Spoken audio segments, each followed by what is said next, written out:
Al-Masih Ad-Dajjal, fitnah terbesar yang pernah ada sejak zaman Nabi Adam hingga hari kiamat. Siapakah dia sebenarnya? Apakah dia seorang manusia, monster, atau bangsa jin?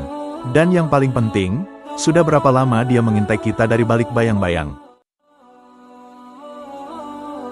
Dajjal bukanlah sebuah ideologi atau sistem semata. Dia adalah sosok individu, makhluk ciptaan Allah yang telah ada sejak zaman kuno.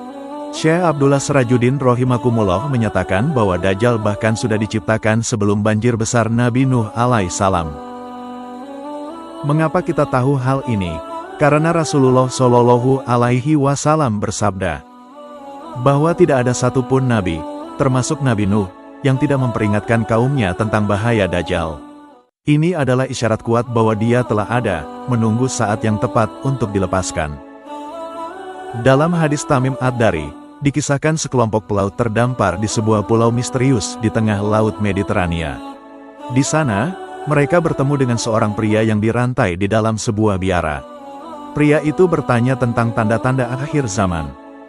Apakah kebun kurma di Baisan masih berbuah? Apakah air di Danau Tiberias masih penuh?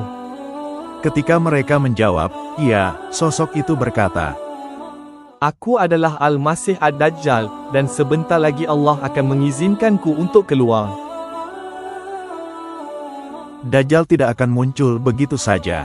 Dia akan muncul setelah peristiwa besar Al-Malhamatul Kubra, perang akhir zaman, dan penaklukan kembali Konstantinopel oleh Imam Mahdi. Ingat, penaklukan ini bukanlah penaklukan Sultan Al-Fatih di masa lalu, melainkan penaklukan di masa depan saat wilayah tersebut kembali ke tangan kaum beriman. Dajjal akan muncul pertama kali dari wilayah Khurasan, lalu melewati Asfahan, Kufah, dan Basra. Dia akan menjadi sosok internasional, menyebarkan fitnahnya ke seluruh penjuru bumi saat pasukan Imam Mahdi mulai terkuras habis akibat perang besar. Dajjal adalah manusia. Dia berambut panjang dan lebat, memiliki cacat pada matanya, satu buta dan satu lagi cacat menonjol. Dia sangat ahli dalam Taurat dan akan mengenakan pakaian rabi Yahudi. Dia akan mengklaim dirinya sebagai Mesias Yahudi yang selama ini ditunggu-tunggu, berjanji untuk mengembalikan kejayaan Yerusalem sebagai ibu kota dunia.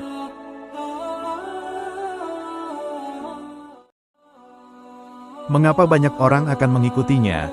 Karena dia muncul di masa jahil atau kebodohan massal. Bahkan hari ini, kita melihat banyak muslim yang tidak lagi mengenal sifat-sifat Allah. Mereka tidak paham dasar-dasar tauhid. Ketidaktahuan ini membuat hati manusia rapuh. Saat fitnah datang, mereka akan mudah tertipu oleh keajaiban palsu Dajjal. Sama seperti pemimpin populer saat ini, orang-orang akan dibutakan oleh karisma Dajjal hingga tidak mampu melihat cacat nyata pada dirinya.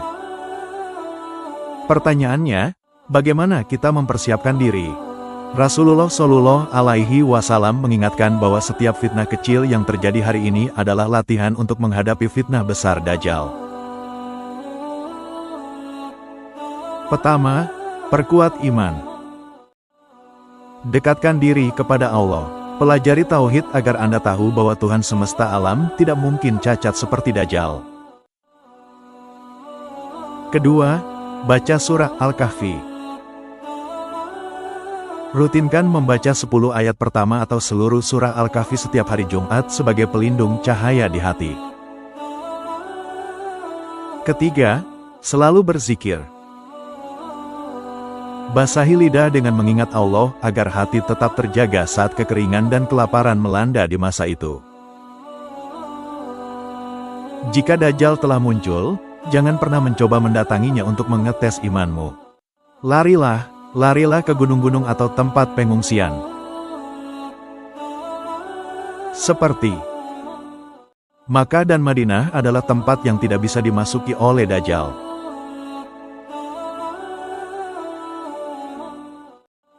Gunung Tur di Sinai, tempat yang juga tidak akan dimasuki oleh Dajjal. Selanjutnya ada Baitul Maqdis, kota Yerusalem, Al-Quds, Palestina. Tempat ini juga adalah tempat yang tidak bisa dimasuki oleh Dajjal. Fitnah Dajjal sudah di depan mata. Tanda-tandanya semakin nyata. Hanya mereka yang memiliki cahaya di hatinya yang akan selamat. Semoga Allah Subhanahu wa Ta'ala melindungi kita dan keluarga kita dari fitnah Al-Masih Ad-Dajjal. Allahumma inni a'udzu bika min 'adzabi jahannam wa min 'adzabil qabr wa min fitnatil mahya wal mamat wa min syarri fitnatil masihid dajjal.